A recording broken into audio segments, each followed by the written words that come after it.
আমি রবিশঙ্কর স্যার।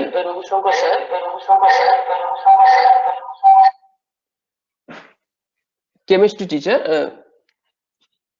আমি তোমাদের কেমিস্ট্রি পড়াবো। হ্যাঁ, আগে শুনতে পাচ্ছ কথা আমার সবাই? হ্যাঁ স্যার। হ্যাঁ স্যার। হ্যাঁ, তোমরা তো অলরেডি কেমিস্ট্রি সিলেবাসের ক্লাস তোমাদের শুরু হয়ে গেছে। ম্যাম নিয়েছেন, ম্যাম কিছু পার্ট নেবেন আর আমি কিছু পার্ট নেব। ঠিক আছে, এই করেই টোটাল কেমিস্ট্রিটা কমপ্লিট করব। সেক্ষেত্রে তোমরা কি সিলেবাস জানো? সিলেবাসটায় কি কি আছে, কোন কোন ইউনিটে কি আছে? No sir. দেখো আমি একবার স্ক্রিনে, ইয়েস স্যার, ইয়েস স্যার। আমি দেখো স্ক্রিনটা শেয়ার করছি, তোমরা একটু দেখো সিলেবাসটা যে কি আছে আলটিমেট, আমি কি কি পড়াবো।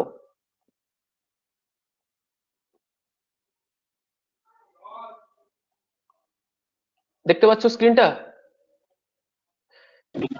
ভিজিবল? হ্যাঁ। ওকে, দেখো Yes, sir. Chemistry unit 1, atomic structure, chemical bonding and solution. এই ইউনিটটা পুরোটাই আমি পড়াবো। ঠিক আছে, এই অবধি পুরোটাই আমি পড়াবো। এই সিলেবাসটা কোথায় পেয়ে যাবে? আমাদের ইউনিভার্সিটি সাইটে পেয়ে যাবে। এই দেখো, West Bengal state council of technical and vocational education and skill development এর সাইটে গেলে তুমি এটাকে ডাউনলোড করতে পারবে। ঠিক আছে, কি বলছি?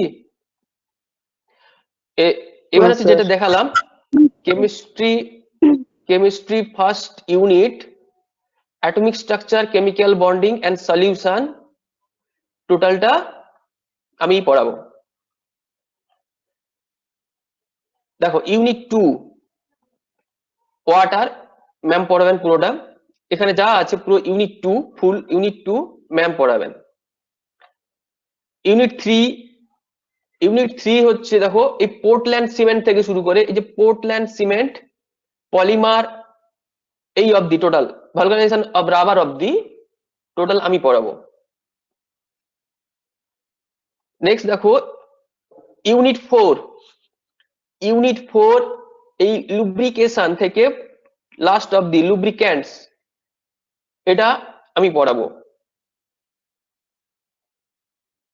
ইউনিট 5 দেখো টোটাল যে ইলেকট্রোকেমিস্ট্রি, পুরো ইলেকট্রোকেমিস্ট্রি দেখতে পাচ্ছ, এখান থেকে শুরু করে টোটাল এই সোলার সেলস অবধি, আপ টু সোলার সেল, এটা আমি পড়াবো। ওকে, ইউনিট 5টাই শেষ। আর বাদ বাকি যেটা পার্টটা দেখলে, বাদ বাকি যেটা দেখালাম না, সেটা ম্যাম পড়াবেন। Do understand? Yes, sir. Yes, sir. Yes, sir. Okay Yes, sir. তো আপনার ক্লাসটা কবে আছে? হ্যাঁ বলো, স্যার বলছি কি বলছো ক্লিয়ার করে বলো। হ্যাঁ, আপনার ক্লাসটা কবে আছে? এবার ধরে রাখো, দেখো সিলেবাসের যেহেতু ক্লাস স্টার্ট হয়েছে, আজকে কি বার? টিউসডে, মন্ডে, মঙ্গলবার। তো ধরে রাখো এই দিন পড়তে পারে বা আদার্স কোন দিনও পড়তে পারে, সেটা মানে বিভিন্ন রকম সমস্যা হলে তখন এদিক সেদিক করা হয়। সাধারণত আজকে তো পড়বে তোমার, ধরে রাখো। বুঝতে পারছো কি বলছি? আমাদের কি কোনো ফিক্সড রুটিন থাকে? হ্যাঁ, ফ্রেশ রুটিন হবে, অবশ্যই ফ্রেশ রুটিন থাকবে। এবার এই কয়েকদিনের মধ্যে হয়তো ফ্রেশ রুটিন তোমরা পেয়ে যাবে, একটু ওয়েট করে দেখতে পাবে। সবকিছু স্বাভাবিক হতে একটুখানি সময় লাগছে, দিলে তুমি ফ্রেশ রুটিন পেয়ে যাবে তোমরা। দেখো সেদিক থেকে দেখো, অনেকেই আছো তোমরা ল্যাঙ্গুয়েজের প্রবলেম আছে অনেকে। আমি ইংলিশ, বাংলা, মাঝে মাঝে হিন্দি বলবো আমি। হ্যাঁ, তোমরা মাঝে মাঝে এদিক সেদিক কথা বলো না, চেষ্টা করো ধীরে সুস্থে শোনা। আমি সব রকম ল্যাঙ্গুয়েজই বলার চেষ্টা করছি। আজকে ফার্স্ট টপিক যেটা অ্যাটমিক স্ট্রাকচার স্টার্ট করব। অ্যাটমিক স্ট্রাকচার অলরেডি তোমরা পড়ে এসছো, সেক্ষেত্রেও এখানে আরেকটুখানি বেশি আছে, সেদিক থেকে দেখা যাক। আমি চেষ্টা করি একটুখানি বলার, তোমরা শোনো, ঠিক আছে? দেখো আমরা আগে অলরেডি পড়ে এসেছি যে atom what is atom and what is molecule. Atom is the smallest part of a molecule or matter which is not divisible. Atom কে কখনো ডিভাইড করা যায় না, যেটা আমরা ডাল্টন থিওরি থেকে পড়েছিলাম, তাই না? তো আমাদের কিছু একটা পড়তে গেলে স্বাভাবিকভাবে ম্যাটারকে নিয়ে কাজ করতে হয়, আর সেখানে একদম স্মলেস্ট পার্ট যেটা কিনা অ্যাটমকে নিয়ে আমাদের ভাবতেই হবে। সে রেসপেক্টে এই অ্যাটমিক স্ট্রাকচার চ্যাপ্টারটা পড়া আমাদের ক্ষেত্রে খুবই জরুরি, না হলে আমরা পরবর্তীতে যে সমস্ত টপিক গুলো পড়বো সেগুলো বুঝতে একটু অসুবিধা হয়ে যেতে পারে। সেক্ষেত্রে এই অ্যাটমিক স্ট্রাকচারটা হচ্ছে এসেনশিয়াল চ্যাপ্টার একটা। তো আমরা যেটা জেনেছি আগে যে ডাল্টন থিওরি অনুযায়ী atoms are not divisible.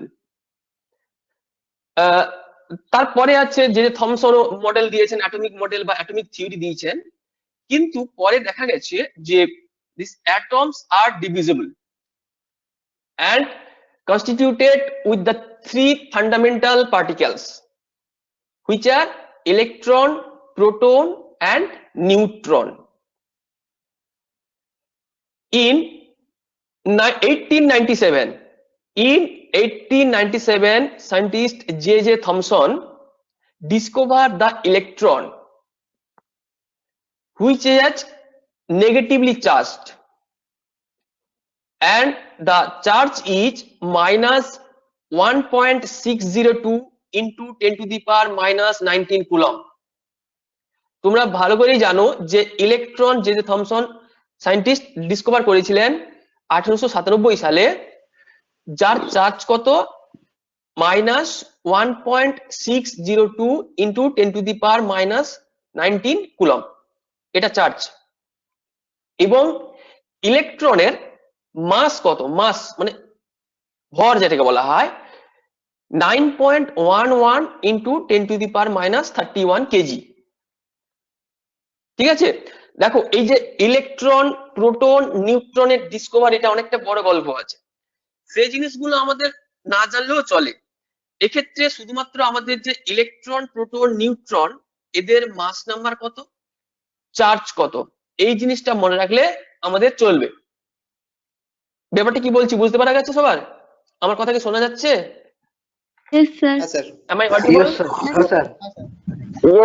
Okay. Okay. Next particle is neutron. Neutron discover হয়েছিল 1920 তে। Scientist James Chadwick discovered the neutron. The charge of neutron is 0, that is neutral, and the mass of neutron is 1.674 into 10 to the power minus 27 kg. বুঝতেই পারছো -27 10 to the power মানে কতটাই কম। আরেকটা আছে যেটা proton.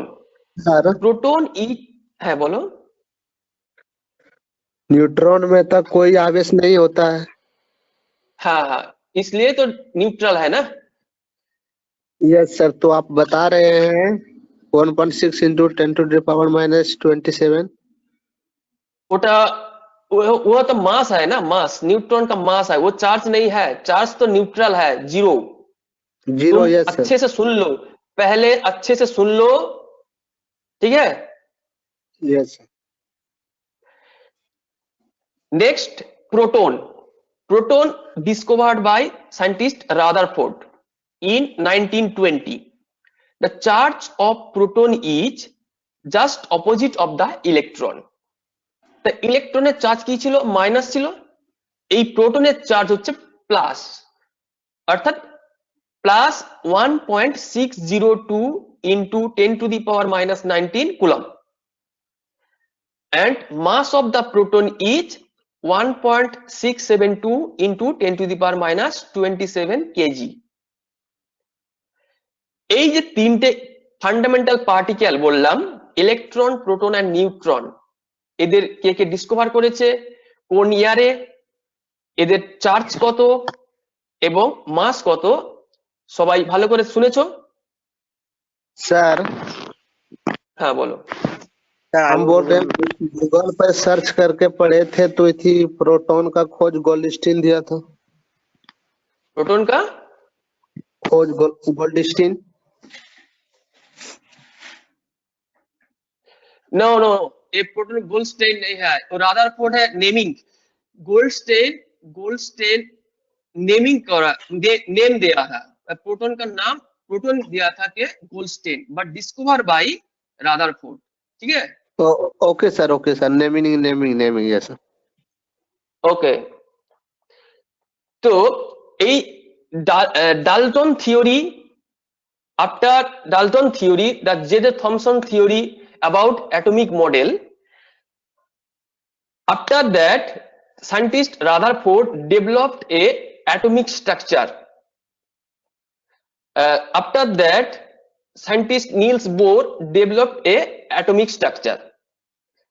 আপাতত এই রাদারফোর্ড এবং বোরের যে অ্যাটমিক মডেল, এই দুটো অ্যাটমিক মডেল আমাদের কাছে সবথেকে অ্যাকসেপ্টেবল মনে হয়েছে। এই জন্য আমরা আপাতত এই রাদারফোর্ড এবং বোরসের অ্যাটমিক মডেলটা স্টাডি করব। Rutherford atomic model and the Bohr's atomic model are more acceptable to us, so we now study about the Rutherford atomic model and Bohr's atomic model. Okay, first স্ক্রিনটা কি দেখা যাচ্ছে? Yes, sir. Hello, Yes, sir. ওকে Yes, sir. ওকে yes sir. ওকে।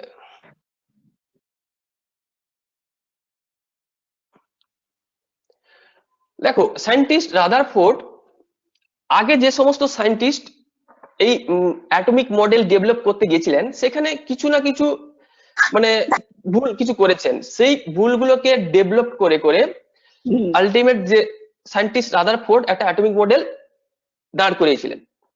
তো সেই atomic model খুব easily তিনি বানাতে পারেননি। তিনি কি করেছিলেন, ফার্স্ট টাইম একটা এক্সপেরিমেন্ট করেছিলেন, যে এক্সপেরিমেন্টের নাম কি, Rutherford's alpha ray scattering experiment. What is alpha? Do you know what is alpha? Anyone?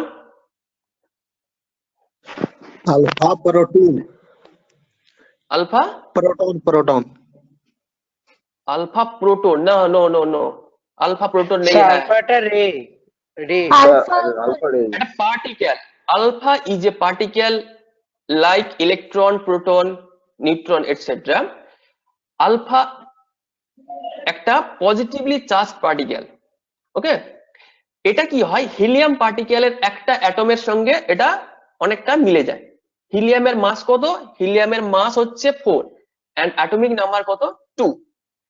ঠিক আছে, এই আলফা পার্টিকেল হচ্ছে একটা পার্টিকেল যার মাস নাম্বার 4 এবং অ্যাটমিক নাম্বার 2, যেটা হিলিয়ামের একটা পার্টিকেলের সঙ্গে অনেকটাই ম্যাচ থাকে। তো এই এক্সপেরিমেন্ট করার জন্য তিনি একটা সেটআপ বানিয়েছিলেন।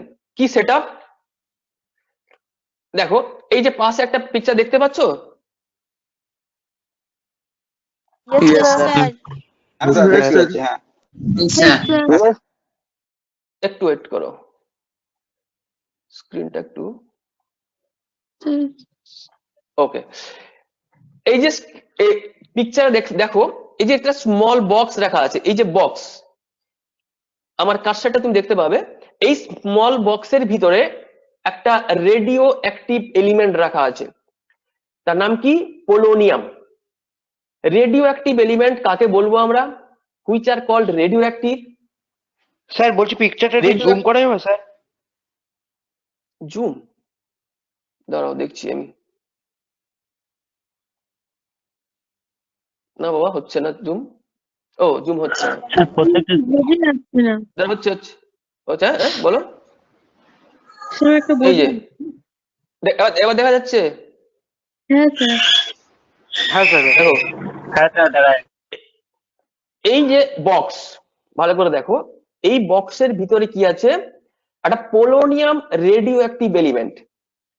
Which are called radioactive element? কেউ বলতে পারবে? Do you know? Radioactive বা তেজস্ক্রিয় পদার্থ বাংলা যেটা চিনি, তেজস্ক্রিয় পদার্থ কি? যে সমস্ত পদার্থ কি থাকে n/p অর্থাৎ নিউট্রন এন্ড প্রোটন নাম্বার কি থাকে, রেশিওটা 1.5 অর গ্রেটার দেন 1.5 হবে, তাদের কি বলবো আমরা, রেডিও অ্যাক্টিভ এলিমেন্ট। এখানে এই রেডিও অ্যাক্টিভ এলিমেন্ট আছে কি, polonium. Radioactive elements scatters different type of particles like alpha, beta, gamma, হ্যাঁ? তো এখানে এই পোলোনিয়াম আলফা পার্টিকেল স্ক্যাটার করে। কি করে? Alpha particle. এই যে একটা স্ট্রেট লাইন দেখছো, এই লাইনে আলফা পার্টিকেল গুলো যাচ্ছে, স্ট্রাইক করছে কোথায়?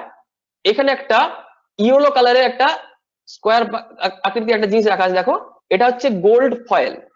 কি বলা হয়? এটা একটা গোল্ড ফয়েল। এই গোল্ড ফয়েল থিন কতটা থিন? 0.0004 মিলিমিটার থিন এই গোল্ড ফয়েল রাখা আছে। তার উপরে কি হচ্ছে, এই আলফা পার্টিকেল গুলো স্ট্রাইক করছে। এরপরে কি আছে দেখো, এর ঠিক পিছন দিকে একটা স্ক্রিন রাখা আছে, screen, a circular screen which is coated by zinc sulphide Z10S, which is coated by, হ্যাঁ सर 3 बोलो। Gold foil formula ZNS।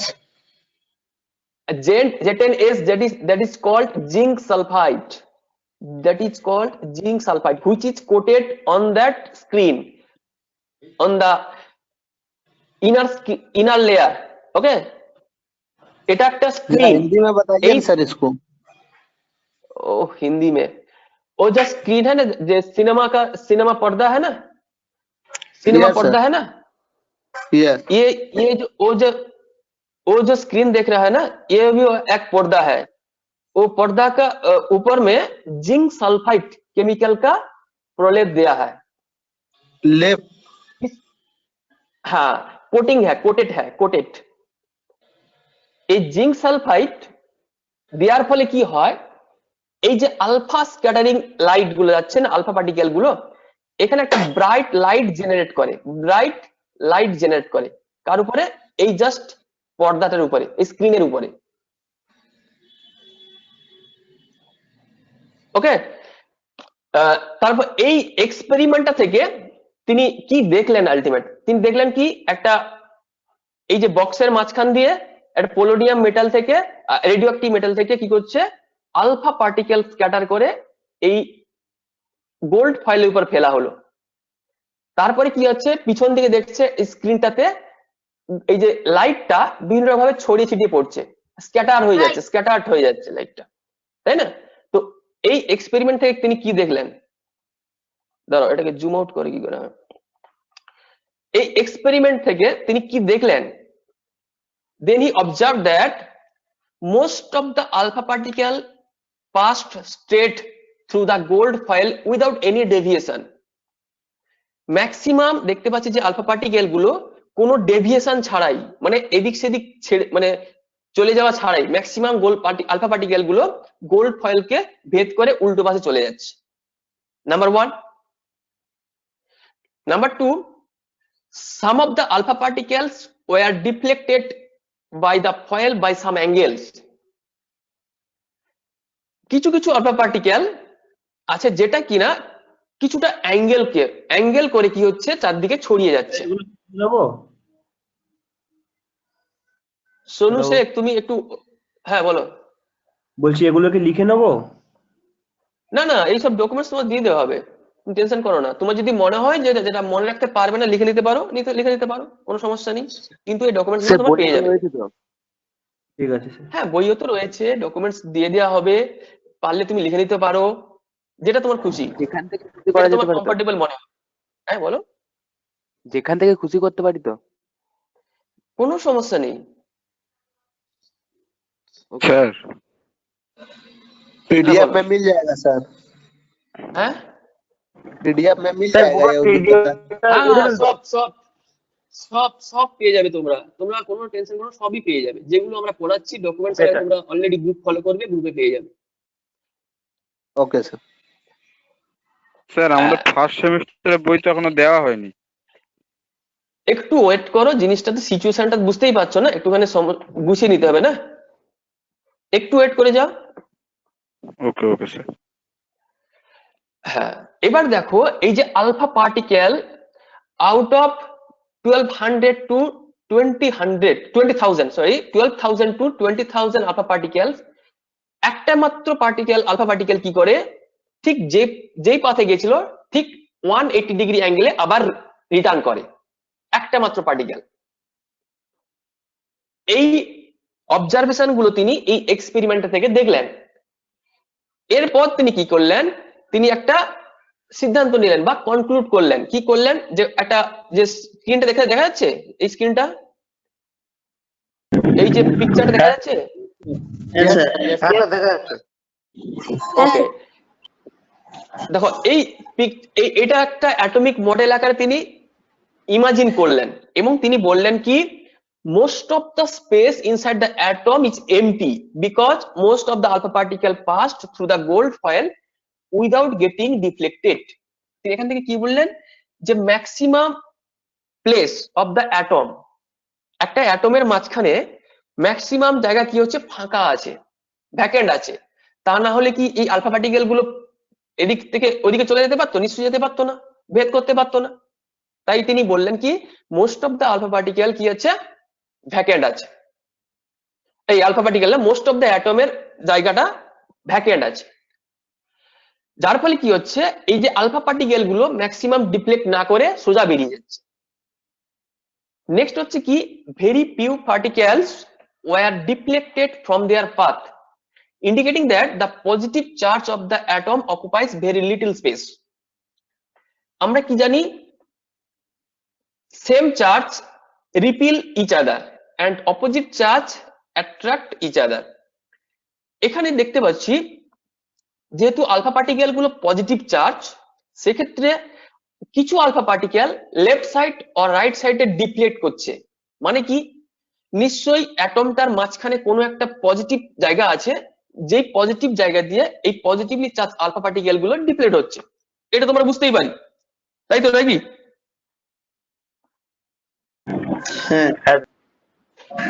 হ্যাঁ, তো ওই যে সেন্টারে যে পজিটিভ চার্জ জায়গাটা বললো, তিনি এটাকে কি বললেন, দিস ইজ কল্ড নিউক্লিয়াস।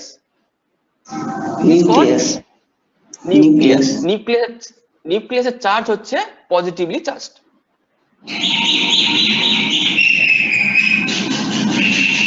আচ্ছা, ওকে, এবার হচ্ছে কি, যে a very small fraction of alpha particles were deflected by very large angle, indicating that all the positive charge and mass of the gold atom were concentrated in a very small volume within the atom। Total mass of the atom are centered at the center of the atom। This is called nucleus।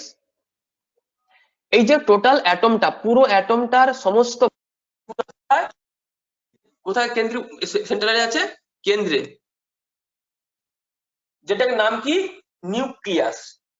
এই নিউক্লিয়াসের মাসটা নিশ্চয়ই কোনো একটা alpha particle থেকে অনেকটাই বেশি।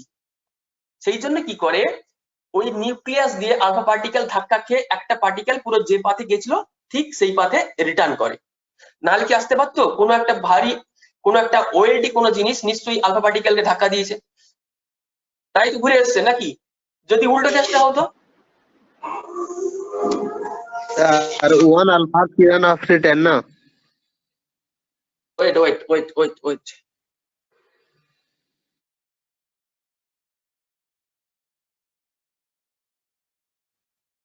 সে তোমার সাউন্ডটা কেমন চেপে যাচ্ছে। আমি অডিবল?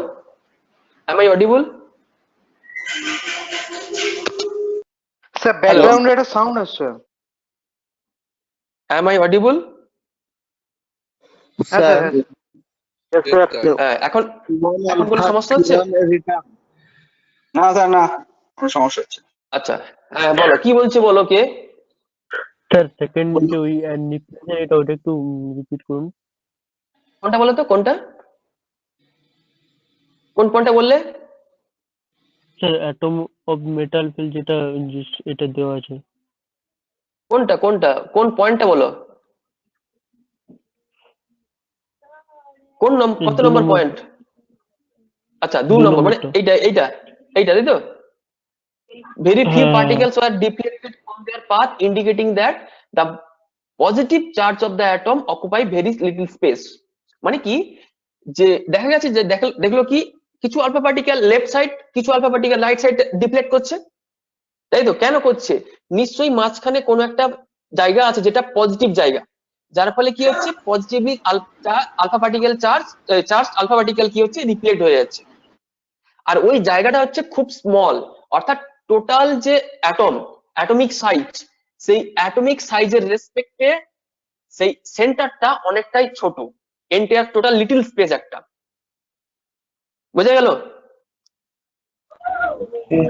হ্যাঁ sir. Sir one Okay. Alpha Kiran मतलब एक ही किरण रिटर्न हो रहा है ना? 1 अल्फा रिटर्न होगा आउट ऑफ 20,000 अल्फा पार्टिकल। और एंगल कितना डिग्री का बन रहा है सर? हाँ बोलो। नहीं, अल्फा किरण जो इधर मतलब लेफ्ट साइड और राइट साइड जो मूव कर रहा है वो एंगल कितना डिग्री का बना रहा है सर?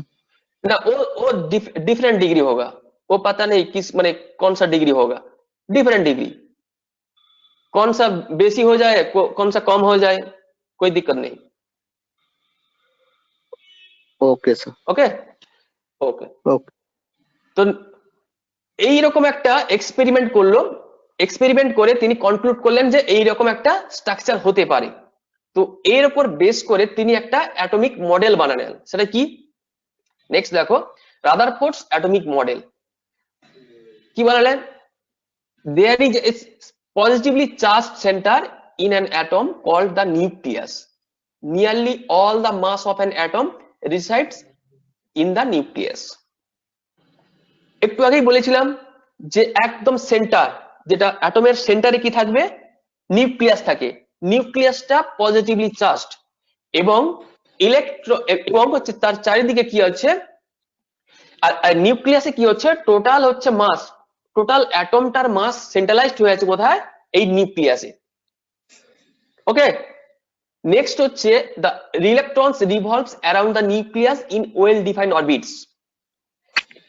ইলেকট্রন গুলো কি করে এই নিউক্লিয়াসের চারিদিকে ডিফারেন্ট টাইপ অফ অরবিটসে কন্টিনিউ রোটেট করে চলেছে, রিভলভ করে চলেছে।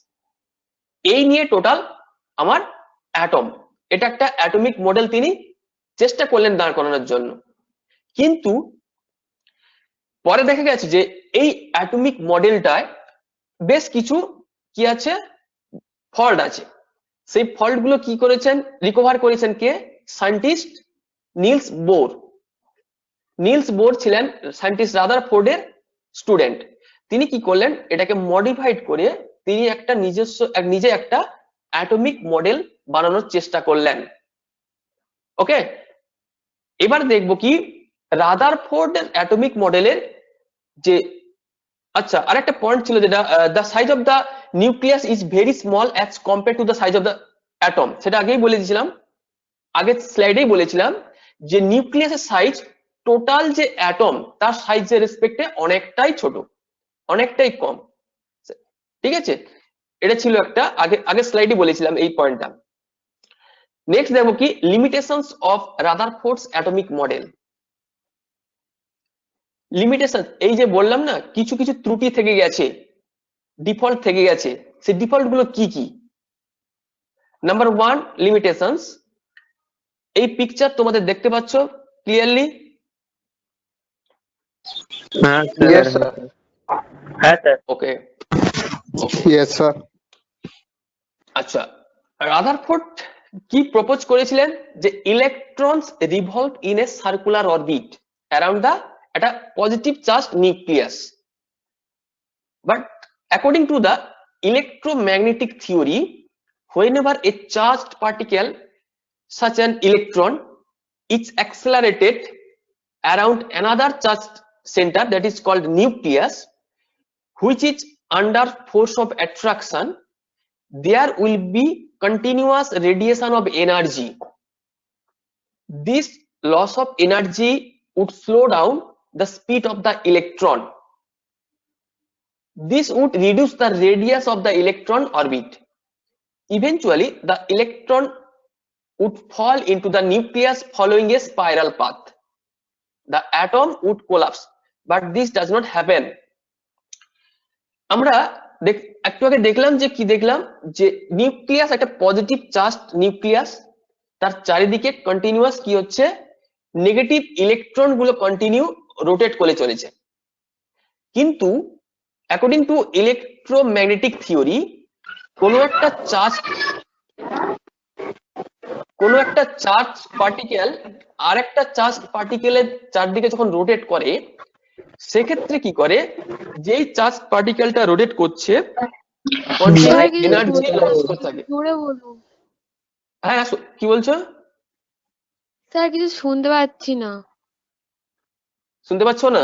তোমার তো আওয়াজ আসছে ওখান থেকে। যাই হোক, আরেকবার বলছি, যখন কি করে ইলেকট্রোম্যাগনেটিক থিওরি অনুযায়ী, যখন কোনো চার্জ স্যার, পার্টিকেল, আসতে হয়ে গেছে, কিছু শুনতে পাচ্ছি না। আমাদের তো সবাই শুনতে ঠিকঠাক পাচ্ছ আমার আসছে। কথা? হ্যাঁ, আমাদের তোমারই ঠিকঠাক সমস্যা আসছে। হচ্ছে, হ্যাঁ স্যার, শোনা তোমার যাচ্ছে। তোমার সমস্যা শোনা হচ্ছে। যাচ্ছে। তুমি একবার লিভ করে জয়েন করো, তাহলে ঠিক হয়ে যাবে। যাই হোক, কি বললাম, কোনো একটা চার্জ পার্টিকেল যখন আরেকটা চার্জ পার্টিকেলের চারিদিকে কন্টিনিউ রোটেট করে, সেক্ষেত্রে কি হয়, যে চার্জ পার্টিকেলটা রোটেট করছে সে কন্টিনিউয়াসলি এনার্জি লস করতে থাকে। তাহলে এনার্জি লস করতে থাকলে কি হবে, উইক হতে থাকবে। আবার আমরা জানি কি, একটা পজিটিভ চার্জ একটা নেগেটিভ চার্জকে কি করে, অ্যাট্রাক্ট করে। এখানে দেখতে পাচ্ছি নিউক্লিয়াসটা পজিটিভ চার্জ এবং ইলেকট্রনটা নেগেটিভ চার্জ হওয়ার জন্য নিউক্লিয়াসের দিকে ইলেকট্রনটা কন্টিনিউ এগিয়ে যেতে থাকে। কি হিসাবে থাকবে, একটা স্পাইরাল পাথ, দেখতেই পাচ্ছ পিকচারে, স্পাইরাল পাথ অনুযায়ী এগিয়ে যেতে থাকবে। এগিয়ে যেতে থাকলে কি হবে, এক সময় কি হবে, নিউক্লিয়াসের উপর গিয়ে পড়বে ইলেকট্রনটা। সেক্ষেত্রে অ্যাটমটা কি কোনো রকম ভাবে আর এক্সিস্ট করবে? নিশ্চয়ই করার কথা নয়, তাই না? তো এই জিনিসটাকে আমরা দেখি এখন, নিশ্চয়ই দেখতে পাই না। তাহলে নিশ্চয়ই এই জিনিসটা হয় না এখানে। কি বললাম, এটা কি বোঝা গেছে? স্যার আরেকবার বলুন। আরেকবার বলছি, और सर ওকে। हिंदी लैंग्वेज যখন একটু बांग्ला आगे सुनो, तुम्हें बांग्ला सीखना होगा, ठीक है? बांग्ला इजी लैंग्वेज, ओके ठीक सर, है? लेकिन हल्का हल्का कुछ बताते जाते अच्छा होता है ना सर। ओके ओके, प्रॉपरली तो बांग्ला। इंग्लिश समझ जाते तो अच्छा होगा, है ना? इंग्लिश समझ जाओ तो अच्छा होगा। तो according to electromagnetic theory, when a charged particle rotate around another charged particle which is opposite charge, okay, then the charged particle which is rotate, it reduces or losses its energy continuously. Then what happen, due to the losses of energy, it's become weak and attracted to the opposite charge. Sir, Then আপনি যে স্ক্রিনটা share করছেন ওটা দেখাচ্ছে না আর। সবার কি একই হচ্ছে? না স্যার, না নেটের গন্ডগোল আছে মনে হয়। স্যার, শো করেছে। দেখাচ্ছে। তোমাদের হ্যাঁ, আমি তো দেখতেই পাচ্ছি, তোমাদের একটু ঢুকতে বলুন। যার একটু সমস্যা হচ্ছে একটু লিভ করে গিয়ে আবার জয়েন করে ফেলো, দেখতে পাবে। স্যার এবার শো করছে। আচ্ছা, নেটওয়ার্ক একটু সমস্যা হচ্ছিল হয়তো। হ্যাঁ যাই হোক, আমি যেটা আরেকবার বলি, ভালো করে একটা জিনিস বলতে গিয়ে বারবার বলতে হচ্ছে, একটু ডিস্টার্ব করো না, একটু শোনো। যার যেটা যদি সমস্যা হয় তারা লিভ করবে আবার জয়েন করবে, ঠিক হয়ে যাবে। ওকে, তো বললাম কি, এখানে কি হচ্ছে, নিউক্লিয়াসটা পজিটিভ চার্জ এবং ইলেকট্রনটা নেগেটিভ চার্জ। এই ইলেকট্রনটা negative charge, electron positive charge নিউক্লিয়াসের চারদিকে কন্টিনিউ রোটেট করে যাচ্ছে। এইরকম একটা পজিশন যখন তৈরি হয়, তখন কি বলে, যে ইলেকট্রোম্যাগনেটিক থিওরি অনুযায়ী কি হয়, যে চার্জ পার্টিকেলটা রোটেট করছে সেই charge particle continue energy loss করতে থাকে। তাই লস করলে কি হবে, উইক হয়ে যাবে। উইক হলে, কে বাবা, তোমার কি নাম? তোমার এত পাখির আওয়াজ শোনাচ্ছে কেন? নিজেই শোনো না একটু, তুমি মিউটটা করে রাখো সবাই। তো কি বললাম যে ইলেকট্রোম্যাগনেটিক থিওরি অনুযায়ী এই নিউক্লিয়াসের চারদিকে যে ইলেকট্রন যখন রোটেট করছে সেক্ষেত্রে কন্টিনিউ এনার্জি লস করতে থাকে।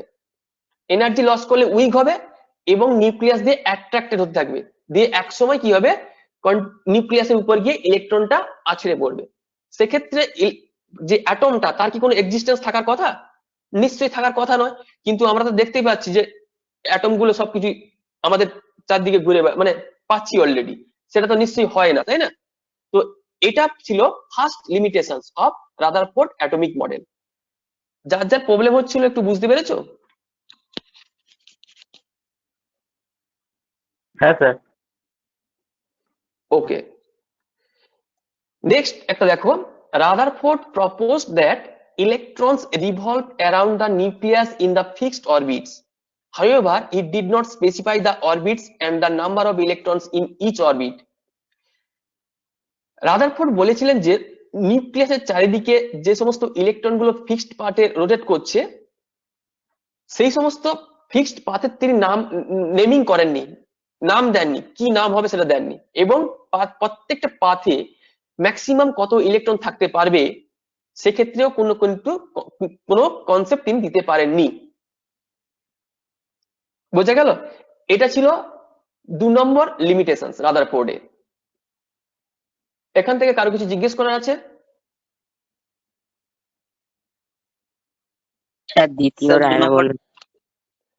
দ্বিতীয়টা হচ্ছে গিয়ে এই যে দেখলাম যে নিউক্লিয়াসের চারিদিকে ইলেকট্রন গুলো ঘুরছে বিভিন্ন রকম পাথে, সেই সব পাথগুলোকে একটা ফিক্সড পাথ তিনি বলেছেন, কিন্তু স্পেসিফাই করেনি যে এই পাথটার নাম কি হবে বা ওই পাথে কটা ইলেকট্রন থাকতে পারে ম্যাক্সিমাম, এই জিনিসটা তিনি বলেননি, যেটা কিন্তু মডিফাই হয়েছে পরবর্তীতে, যেটা বোরস অ্যাটমিক মডেল, সেখানে এটা মডিফাইড হয়ে গেছে। বুঝে গেল? Okay sir. Okay sir. Okay, next দেখো Bohr's atomic model or Bohr's postulates. Scientist Bohr's যে অ্যাটমিক মডেলটা দিয়েছেন সেটা আমরা এখন দেখব।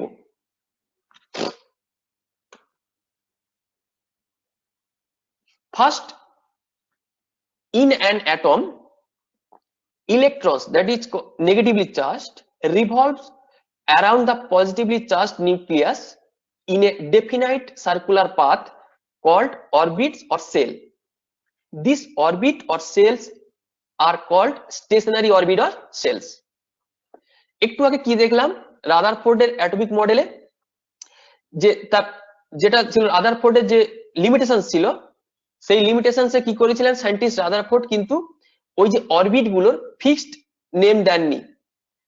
এখানে সায়েন্টিস্ট বোর কি করলেন, সেই অরবিট গুলোকে একটা ফিক্সড নাম দিলেন, যেটা একে বলা হবে অরবিট অর সেল।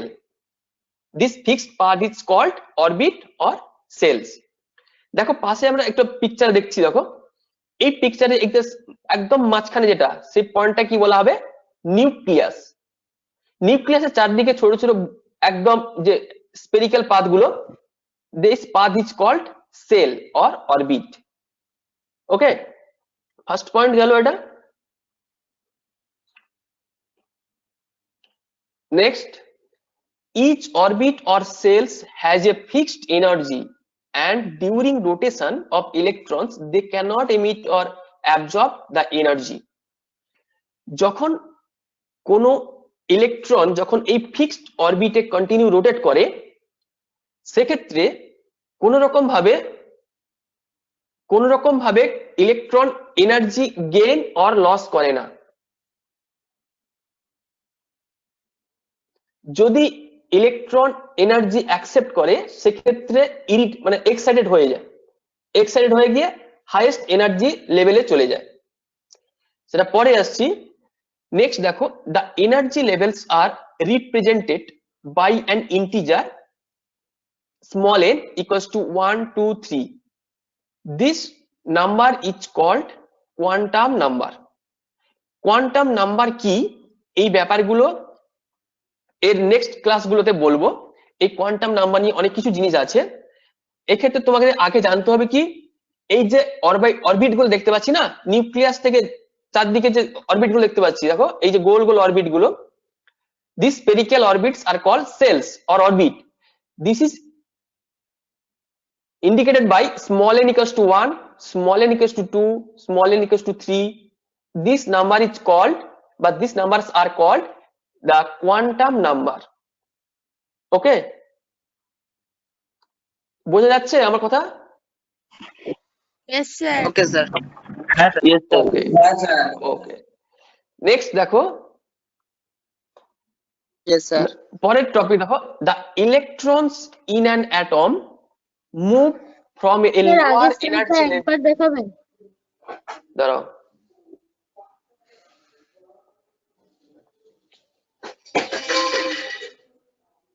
দেখা ঠিক যাচ্ছে? আছে স্যার।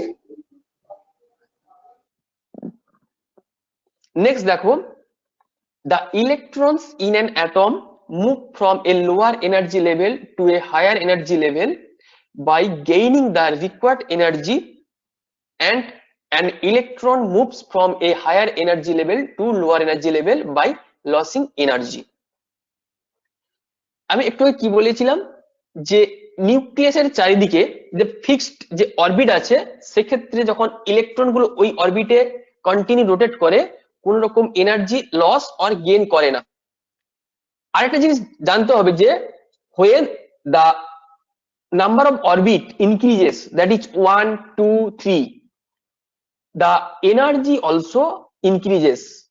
কার এনার্জি? অরবিটের এনার্জি বা সেলের এনার্জি। একটা সেলের নাম্বার যখন 2 আর একটা সেলের নাম্বার যখন 3, সেক্ষেত্রে cell number 3 has the highest energy than the cell number 2. ওকে, তো হ্যাঁ, তখন কি হয়, যদি যদি 2 নম্বরের সেলের কোনো ইলেকট্রন 3 নম্বর সেলে যেতে চায়, সেক্ষেত্রে এই 3 নম্বর সেলের এনার্জি সমান এনার্জি তাকে গেইন করতে হবে, তবেই যেতে পারবে। দেখা যাক নিউমেরিক্যাল ম্যাথমেটিক্যাল ফর্মুলাটা কি, where E2 minus E1 equals to H into nu, or delta E equals to H into nu. Here H is Planck's constant and nu is the frequency of energy emitted. দেখো, যদি ধরো এই 1 নম্বর যে এই n equals to 1 যে orbit আছে, এই অরবিটটার energy যদি E1 হয় আর n equals to 2 অরবিটের এনার্জি যদি E2 হয়, তাহলে E2 minus E1 stand for electronics. Electron. কোনটা? E হচ্ছে E stand energy, for electron. Energy. E হচ্ছে energy, energy, capital E stands for energy. E1 is the energy of the orbit, n equals to 1 orbit, and E2 is the energy of the n equals to 2 orbit. The difference between the energy of 1 and 2 equals to E2 minus E1 equals to H into nu. E2 minus E1 is delta E equals to H into nu. H is called the Planck's constant. Planck's constant value তোমাদের কারো জানা আছে? প্ল্যাঙ্কের ধ্রুবক যেটা বলা হয়,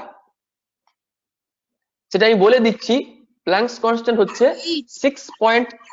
হ্যাঁ বলো, 6.626 into 10 to the power minus 34 joule into second. এটা হচ্ছে প্ল্যাঙ্কস কনস্ট্যান্টের ভ্যালু। আর এই দুটো এনার্জি লেভেলের মাঝখানে, দুটো এনার্জি লেভেল তার মাঝখানে ডিফারেন্স কত? H into nu. Nu is the frequency বা কম্পাঙ্ক, যে এনার্জিটা ছাড়ছে বা নিচ্ছে তার হচ্ছে কম্পাঙ্ক। তাহলে যদি n1 থেকে n2 তে কোনো ইলেকট্রন যেতে চায়, সেক্ষেত্রে এই H into nu পরিমাণ এনার্জিকে তাকে গেইন করতে হবে। অথবা যদি n2 থেকে n1 এ যদি আসতে চায়, সেক্ষেত্রে কি করতে হবে? স্যার আপনার উজ্জ্বল মাইকটা অফ করো তোমার। তাহলে কি বললাম, যদি আবার উল্টো কেসটা হয়, n equals to 2 অরবিটের কোন ইলেকট্রনকে যদি n equals to 1 এ আসতে হয়, সেক্ষেত্রে কি করতে হবে? h nu অ্যামাউন্টের এনার্জি তাকে লস করতে হবে। মানে অর্থাৎ হায়ার থেকে লোয়ারে আসতে গেলে যে পরিমাণ এনার্জি ডিফারেন্স সেটাকে ছাড়তে হবে, আর যে লোয়ার থেকে হায়ার যেতে হলে যে পরিমাণ এনার্জি ডিফারেন্স সেটাকে গেইন করতে হবে। কারো কিছু কনফিউশন আছে এখানে? যেটা আমরা এখানে দেখো এই পিকচার দেখতে পাচ্ছি। স্যার হ্যাঁ বলো।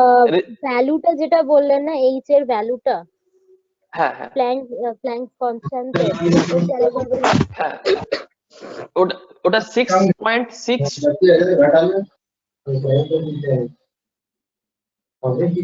Harishankar yes sir, yes sir माइकটা অফ করো सर, n2 माइनस n1। हाँ n2 तो माइनस n1 नहीं है, n1 जो ऑर्बिट है ना उसका energy E1 capital E1 and n equals to 2 जो ऑर्बिट है ना उसका एनर्जी E2। तो डिफरेंस क्या होगा? E2 minus E1। Yes E2 minus E1, तो E3 माइनस E2 भी लिख सकते हैं। हाँ लिख सकते हैं एकदम। E3 माइनस E2 होगा, E4 माइनस E3 होगा। तो 4 कक्षा 4 ऑर्बिट होता है ना? हाँ होता है। इस यहाँ पे तो कोई एग्जांपल दिया है ना 1 2 3 एग्जांपल दिया है, और भी है। আচ্ছা কি একটা জিজ্ঞেস করেছিলে যে বলে দিচ্ছি শোনো, Planck's constant 6.626 into 10 to the power minus 34 joule second. Okay তো নেক্সট আরেকবার রিপিট করুন, আবার বলো, রিপিট করুন। বলছি শোনো 6.626 into 10 to the power minus 34 joule into second.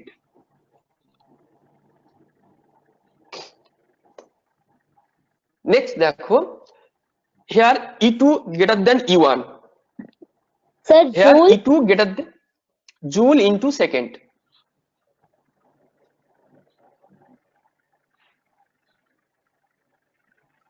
next the motion of an electron in a circular orbit is restricted in such a manner that its regular momentum is an integral multiple of h by 2 pi, thus mvr equals to nh by 2 pi, where m equals to mass of electron, r equals to radius of the orbit, and n is the integer which is called principal quantum number, that is n equals to 1 2 3 etc. দেখো যদি কোনো electron এই যে নিউক্লিয়াসকে সেন্টারাইজড করে চার অরবিটে ঘুরছে তো নাকি, তাহলে কি হবে সেন্টার থেকে ওই ইলেকট্রন অবধি একটা রেডিয়াস পাওয়া যাবে।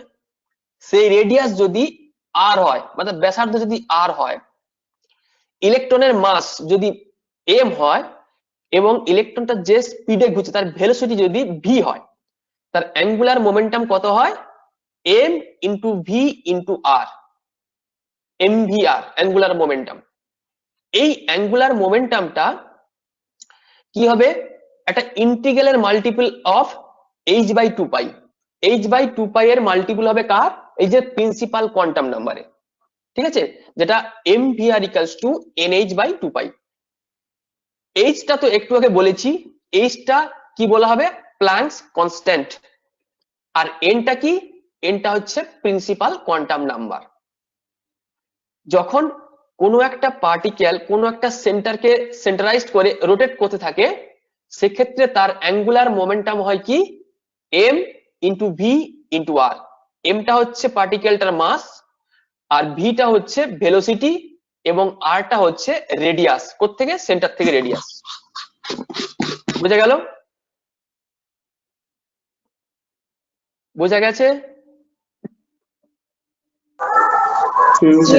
হ্যাঁ sir yes sir. Yes sir, yes sir, okay okay okay yes sir. তাহলে হ্যাঁ নেক্সট টপিক, নেক্সট স্লাইডে যাই। Achievements of Bohr's atomic model. Achievements কি কি আছে? ফার্স্ট নাম্বার 1 কি আছে, Bohr's atomic model explained the stability of an atom according to Bohr Bohr's electron does not lose energy as long as it revolves in a particular orbit. so electrons cannot jump from higher energized orbit to lower energized orbit, so atom is stable. আমরা রাদারফোর্ডের atomic model থেকে কি দেখেছিলাম, যে electron গুলো কি হচ্ছে নিউক্লিয়াসের উপর গিয়ে পড়ে যাচ্ছে, আছড়ে পড়ছে, তাহলে অ্যাটমেরই এক্সিস্টেন্স থাকার কথা নয়। কিন্তু সায়েন্টিস্ট বোর কি করলেন, তিনি বললেন কি যে ইলেকট্রন গুলো যখন নিউক্লিয়াসের চারিদিকে একটা ফিক্সড পাথে রোটেট করে, সেক্ষেত্রে কোন রকম ভাবে ইলেকট্রন লস আর গেইন করে না। আমরা জানলাম কি যখন কোন ইলেকট্রন এনার্জি গেইন করে সেক্ষেত্রে হায়ার এনার্জিস্ট অরবিটালে চলে যায়, আবার যদি হায়ার এনার্জিস্ট অরবিটাল ইলেকট্রন যদি এনার্জি লস করে সেক্ষেত্রে লোয়ার এনার্জিস্ট অরবিটালে চলে আসে। তাহলে যখন রোটেট করছে সেক্ষেত্রে যদি এনার্জি লস আর গেইন নাই করে, ইলেকট্রন কি আর কোন অরবিটাল থেকে আরেকটা অরবিটালে চলে যেতে পারবে? নিশ্চয়ই যাবে না। তাহলে এনার্জি যে ফিক্সড এনার্জাইজড অরবিটালে আছে ওখানেই থাকবে। বোঝা গেল নাকি? আচ্ছা আরেকবার বলুন। যখন আমরা রাদারফোর্ডের অ্যাটমিক মডেল থেকে কি জেনেছিলাম, যে ইলেকট্রন গুলো নিউক্লিয়াসের উপরে আছড়ে পড়ছে একদম, তাহলে অ্যাটমের কোনো এক্সিস্টেন্স থাকারই কথা নয়, তাই তো? এটা জেনেছিলাম তো, এটা তোমার বুঝতে পারছো তো? কিন্তু সায়েন্টিস্ট বোর বললেন কি যে যখন কোনো ইলেকট্রন মানে সার্কুলার পাথ অর্থাৎ অরবিট বা সেলে যখন রোটেট করছে সেক্ষেত্রে কোন রকম ভাবে এনার্জি গেইনও করে না আর লসও করে না।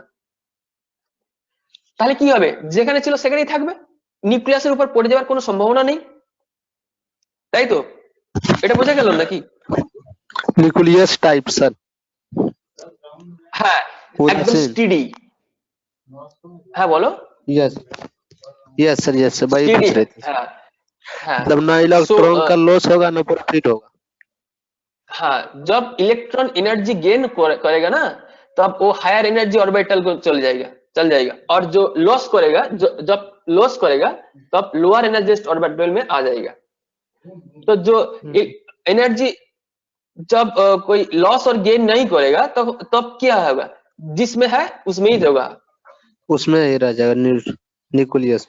हाँ तो एटम स्टेबल हो जाएगा, है ना? एटम तो स्टेबल हो जाएगा। Yes sir. ओके नेक्स्ट देखो, बोलो। হ্যাঁ বলো স্যার, একটু আগেরটা দেখান। আগের বলতে মানে আগের স্লাইড? হ্যাঁ আগের স্লাইড।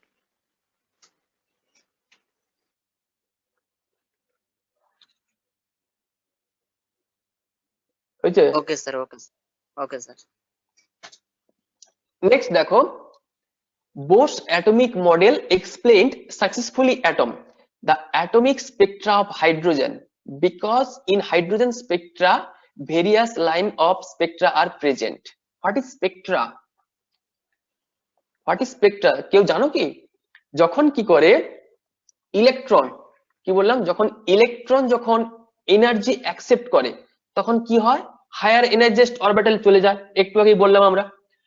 যখন কি করে ওই ইলেকট্রনটা আবার এনার্জি লস করে আবার যখন ফিরে আসে গ্রাউন্ড স্টেটে, এক্সচেঞ্জ স্টেট থেকে গ্রাউন্ড স্টেটে যখন ফিরে আসে, তাহলে যে পরিমাণ এনার্জি গেইন করেছিল সেটাকে ছাড়তে তো হবে, তাই না? তবে আসতে পারবে, নাহলে তো আসতে পারবে না। সেই এনার্জি কি হিসাবে ছাড়ে? ওয়েভ আকারে ছাড়ে, ওয়েভ। তাহলে প্রত্যেকটা ওয়েভের কি থাকে, একটা ওয়েভলেন্থ থাকবে, একটা ফ্রিকোয়েন্সি থাকবে। বোঝা গেল? যে লাইটেরও কি থাকে, ওয়েভলেন্থ বা ফ্রিকোয়েন্সি থাকবে। ওই ওয়েভলেন্থের যে লাইটের ওয়েভলেন্থের সঙ্গে মিলে যাবে করসপন্ডিং লাইটটা আমরা দেখতে পাই। আমরা যে বিভিন্ন লাইট দেখি না, স্পেকট্রাল লাইন দেখি, অর্থাৎ তরঙ্গ দেখি বিভিন্ন রকম লাইটের, সেক্ষেত্রে তখনই দেখতে পাবো যখন কি হবে, কোন লাইটের এই মানে ওয়েভলেন্থের সঙ্গে যদি কোন রকম ভাবে কোন এনার্জির ওয়েভলেন্থটা মিলে যায় সেক্ষেত্রে ওই লাইটটা দেখতে পাবো আমরা। এটা কি তোমাদের কাছে বোঝা গেল? Yes sir. Yes sir. হ্যাঁ আরেকবার বলুন স্যার। শুনতে পাচ্ছি না, বলো। আরেকবার একটু বলে দিন। আচ্ছা যেটা বলছি শোনো, আমরা কি বললাম, যখন ইলেকট্রন এনার্জি গেইন করে সেক্ষেত্রে হায়ার এনার্জি অরবিটালে চলে যায়, আবার যখন ও ফিরে আসতে চাইবে সেক্ষেত্রে যে পরিমাণ এনার্জি গেইন করেছিল সেটাকে ছাড়তে হবে। স্যার কি হিসেবে ছাড়বে? ওয়েভ আকারে ছাড়ে। তাহলে ওয়েভ ছাড়লে কি হবে, ওয়েভের একটা ফ্রিকোয়েন্সি থাকবে, ওয়েভ লেন্থ থাকবে, তাই তো নাকি? তো ওই ওয়েভ লেন্থ মানে তরঙ্গ দৈর্ঘ্য যাকে বলা হয়, ওই তরঙ্গ দৈর্ঘ্য যখন বিভিন্ন রকম লাইটেও আছে তো নাকি, লাইটের তরঙ্গ দৈর্ঘ্য আছে, যখন কোন লাইটের তরঙ্গ দৈর্ঘ্যের সঙ্গে মিলে যায় সেক্ষেত্রে কি হবে, করসপন্ডিং লাইটটা শো করে। তাহলে এখন একটা স্পেকট্রা পাবো আমরা, স্পেকট্রা, ঠিক আছে? এই যে স্পেকট্রাল লাইন পাই, কখনো কখনো কি হয় কন্টিনিউয়াস স্পেকট্রা, মানে কন্টিনিউ একটা স্পেকট্রা পেতে পারি, আবার কখনো কখনো ডিসকন্টিনিউয়াস স্পেকট্রাম, কাটা কাটা লাইন পাই। এই জিনিসগুলো কখন হবে সেটা কিন্তু এই যে বোর অ্যাটমিক অরবিটাল দিয়ে আমরা প্রপার ভাবে এক্সপ্লেন করতে পারবো। এই যে আমরা অ্যাকচুয়ালি হাইড্রোজেন অ্যাটম নিয়ে এক্সপেরিমেন্টটা করছি, এই জিনিস এতগুলো কিছু যা কিছু পড়ছি সবকিছু হাইড্রোজেন অ্যাটম নিয়ে পড়ছি। হাইড্রোজেনের কি আছে, একটাই মাত্র ইলেকট্রন আছে। তো এই একটা ইলেকট্রনের উপর বেস করে এত কিছু এক্সপেরিমেন্ট হয়েছে, তাই হাইড্রোজেনের একটা স্পেকট্রা পাবো।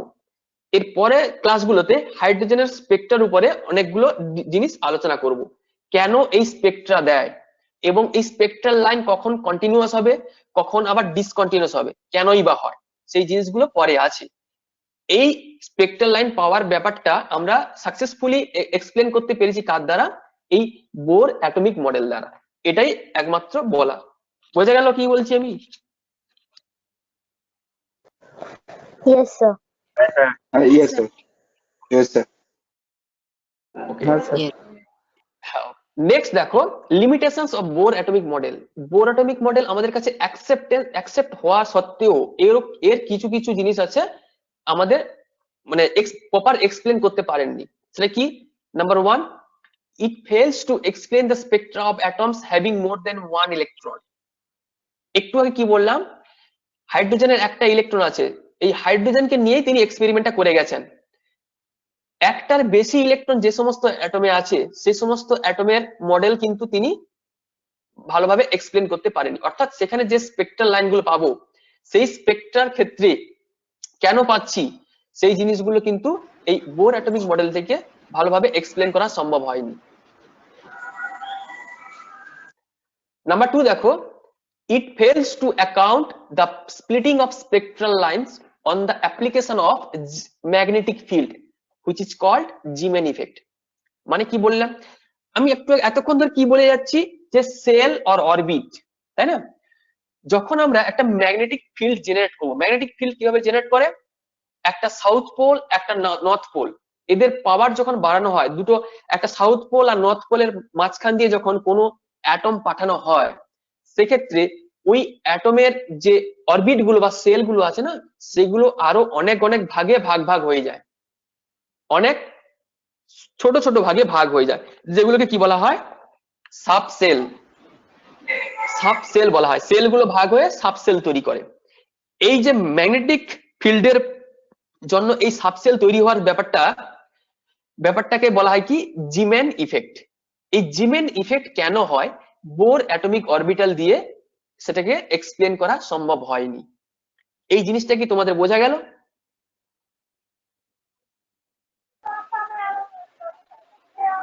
স্যার একবার বলুন তো। হ্যাঁ একবার বলুন। Application of magnetic field sir, इसका मतलब sir? Magnetic field, magnet means क्या है, एट साउथ पोल और नॉर्थ पोल है ना, है চুম্বকীয় আবেশ। হ্যাঁ, চুম্বকীয় আবেশ মে যখন কি হয়, কোনো একটা অ্যাটমকে কোনো একটা ম্যাগনেটিক ফিল্ডের মাঝখান দিয়ে পাঠানো হয়, সেক্ষেত্রে ওই অ্যাটমের যে সমস্ত সেল গুলো আছে না, এই সেল গুলো আরো স্প্লিট হতে থাকে, সাবসেল তৈরি করে, ঠিক আছে? এই সাবসেল গুলো তৈরি হওয়ার, এই ম্যাগনেটিক ফিল্ডের প্রভাবে এই সাবসেল গুলো তৈরি হওয়ার ঘটনাকে কি বলা হয়, জিম্যান ইফেক্ট। এই জিম্যান ইফেক্টের প্রপার কারণ এই বোর অ্যাটমিক মডেল দিয়ে এক্সপ্লেন করা সম্ভব হয়নি। বোঝা গেল? Yes sir. ঠিক একইভাবে একটা ম্যাগনেটিক ফিল্ড হলো, ঠিক একইভাবে যখন আমরা ইলেকট্রিক ফিল্ড দিয়ে পাঠাবো, ইলেকট্রিক ফিল্ডের মাঝখান দিয়ে যখন অ্যাটমটাকে পাঠাবো, সেক্ষেত্রেও কি হবে, এই যে সেল গুলো ডিভাইড হয়ে গিয়ে কি করবে, সাবসেল তৈরি করবে। এই যে ইনসিডেন্ট বা এই যে ঘটনাটাকে বলা হচ্ছে, এটাকে কি বলা হচ্ছে কি স্টার্ক ইফেক্ট। একই রকম জিনিস তৈরি হচ্ছে, সেলগুলো ডিভাইড হয়ে গিয়ে সাবসেল তৈরি হচ্ছে, একবার হচ্ছে ম্যাগনেটিক ফিল্ডের প্রভাবে, একবার হচ্ছে ইলেকট্রিক ফিল্ডের প্রভাবে। ম্যাগনেটিক ফিল্ডের প্রভাবে হলে কি হয়, জিমেন ইফেক্ট বলা হয়, আর স্টার্ক ইলেকট্রিক ফিল্ডের প্রভাবে হলে তাকে বলা হয় কি স্টার্ক ইফেক্ট। এই দুটো ইফেক্টই বোরের অ্যাটমিক মডেল দিয়ে এক্সপ্লেন করা সম্ভব হয়নি।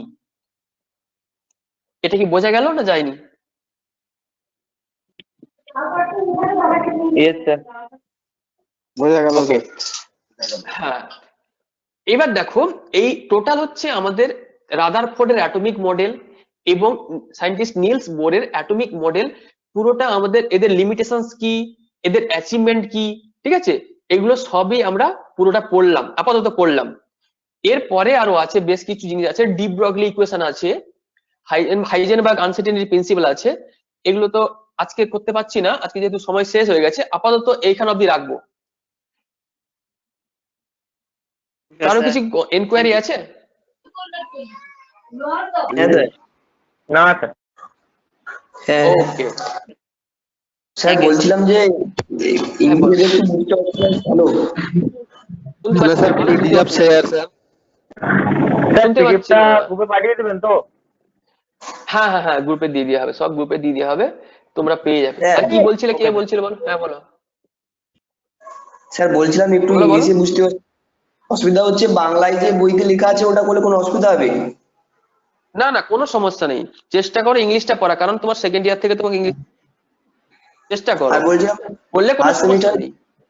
এক্সাম যে হবে ওগুলো কি বাংলাতেও আসবে না ইংলিশেতেও আসবে? হ্যাঁ হ্যাঁ হ্যাঁ, তুমি তুমি বাংলাও লিখতে পারো, ইংলিশেও লিখতে পারো, কোনো সমস্যা নেই।